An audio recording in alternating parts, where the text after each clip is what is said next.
grateful about that. And in my journey, I paint women. And this just came naturally, I don't know why. And these women are always speaking, and through maybe the visual structures, you can see they are facing somewhere or they discuss. I have some other photos of some other paintings that I may show some of you that may be interested. And whenever I paint one woman, she's always contemplating about something, and she's like trying to figure something out. And that one woman that I'm talking about is this one here.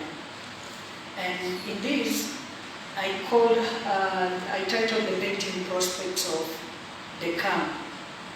Like, I realized you cannot come out of something with... recording in progress. You cannot come out of something when you are successful if you are not calm when you are thinking about that thing. So, that's why this lady here is looking towards something that's, it's like light is starting to emanate from this side, which to me is like she's getting now the salvation or whatever she was looking for.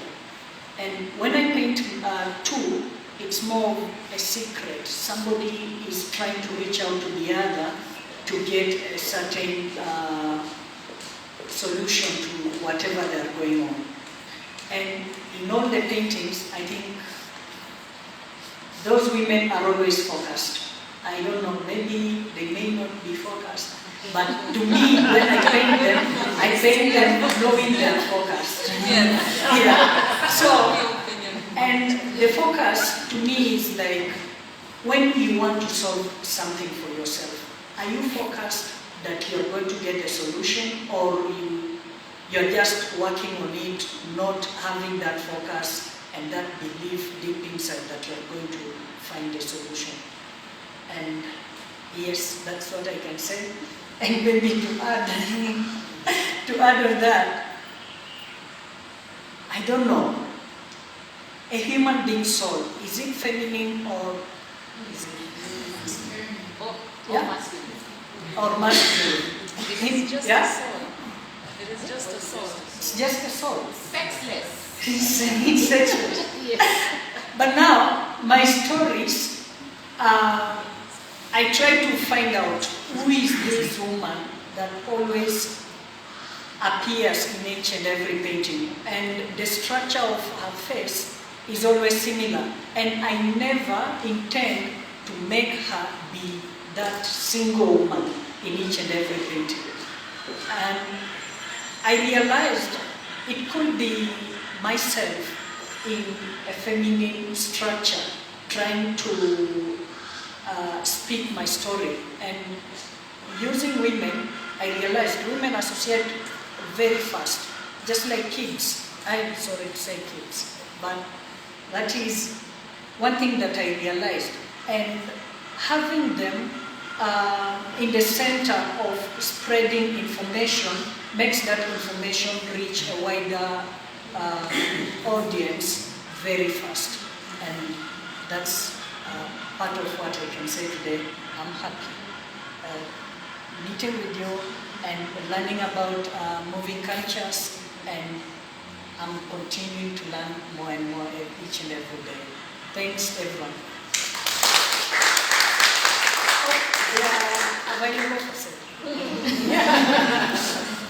Thank you, Okamar. As you can see, when we're talking about culture and we're talking about connections, we talk about authenticity. You know, and this is what makes the difference. That we can feel we are at home.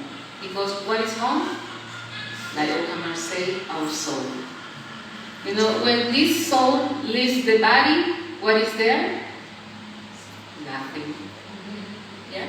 So when we die, we're practically letting our soul go away.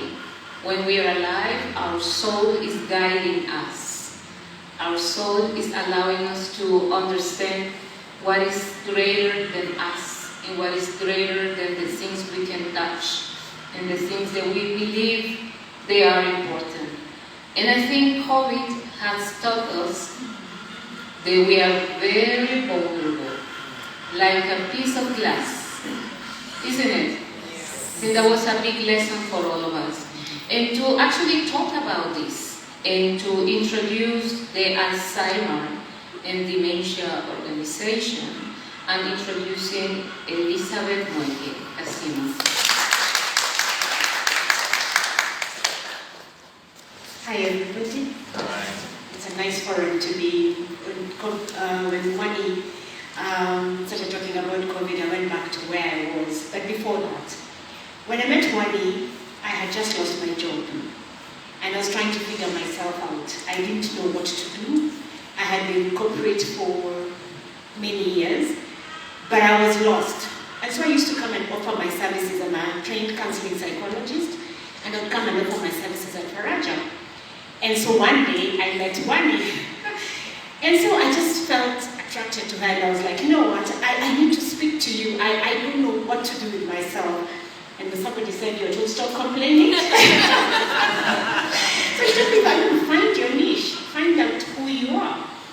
And so my dad had dementia for close to 17 years. He got sick when I was a teenager.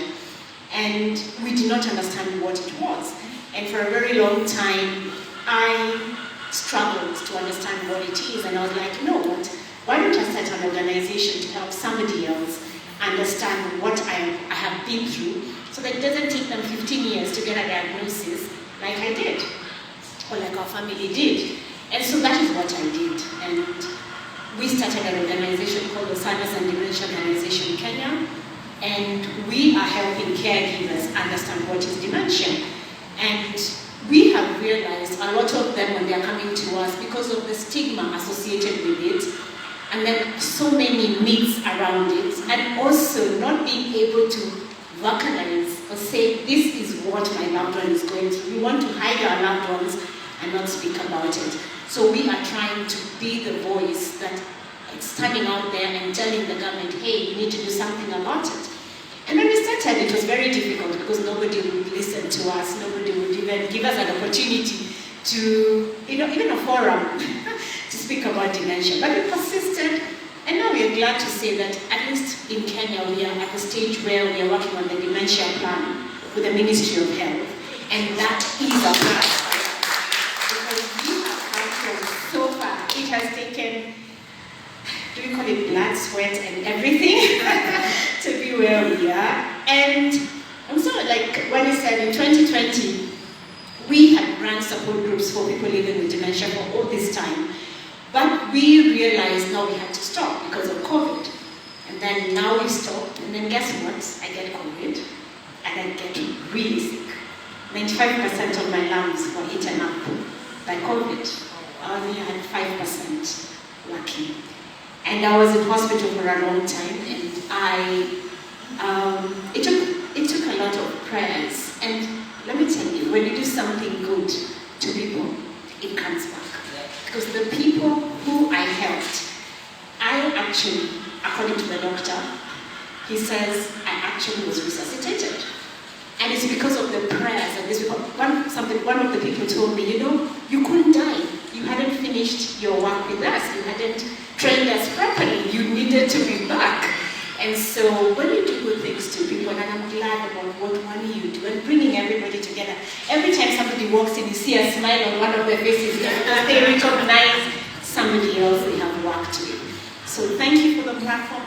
We are still training caregivers. We're still trying to make sure that people understand what dementia is. We are moving from Nairobi because our work has been based so much in Nairobi.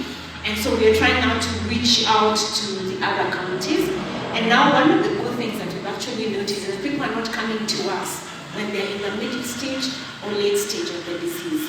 People are coming much earlier, and so we are able to give more guidance. We are able to tell people what to do early enough, put your affairs in order before the disease just takes you down the hill. So thank you very much. I hope I have spoken much about it.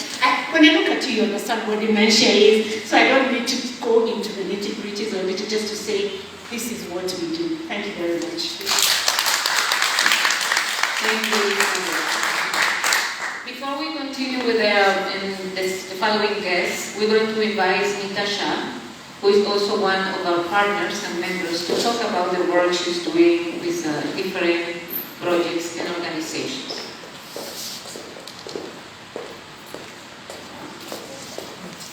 Hi everybody, good afternoon.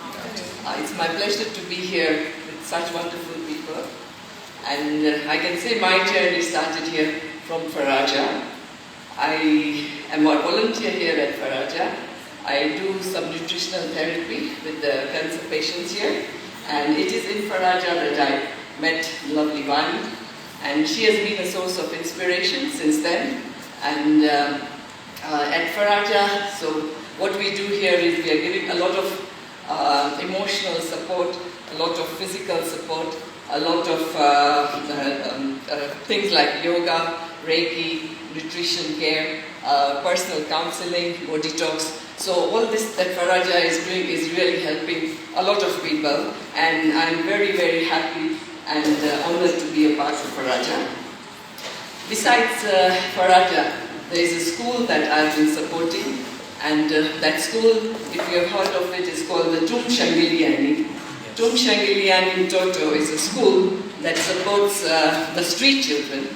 And it was started by an actress called N Mutune. She's a late actress now. In the year 1994, she started this Shangilia, and now it has been running by this German funding. And even Shangilia is trying to become self-independent and self-sufficient to help the street children and children from the local communities who probably cannot afford to have education. So they are getting a means of education through Shangilia, and there are different projects that they do. They have things like skateboard, where they try to bring people from different communities together so that the bridge between the people is reduced. And more people try to get in there. They're doing some ecological farming. They're trying to do conserve water there. And they're trying to help the community in as much ways as possible. And I'm really glad that I'm trying to contribute whatever little is possible through me. And thank you, Vani, for allowing me to give this opportunity to talk about Shangilia. Thank you. Now we are welcoming our next guest, who is one of the administrators of the Kobo Trust Foundation, N Mutune. Hi everyone. I'm happy to be here and I'm happy to meet everyone. My name is Elizabeth. I'm from the Kobo Trust. The Kobo Trust, by definition, is a humanitarian organization. But in essence, the Kobo Trust is a mother, a father, a sister, a brother to many. By that, I mean the Kobo Trust supports beneficiaries who are vulnerable kids from the slums. It started in 2009, and it was supporting some orphans in the slums of Sinai. Sinai slums it's an informal settlement in the eastlands of Nairobi. So when it started, it was supporting over 500 kids who are orphans with education and nutrition. But then with time, some reintegration was done, and some were connected with their families. Then at the end, there are a group of kids who didn't have a relative completely, and that's when Kobo Trust introduced another program of shelter, providing shelter to these kids. So now the Kobo Trust builds on 4 values of love, unity,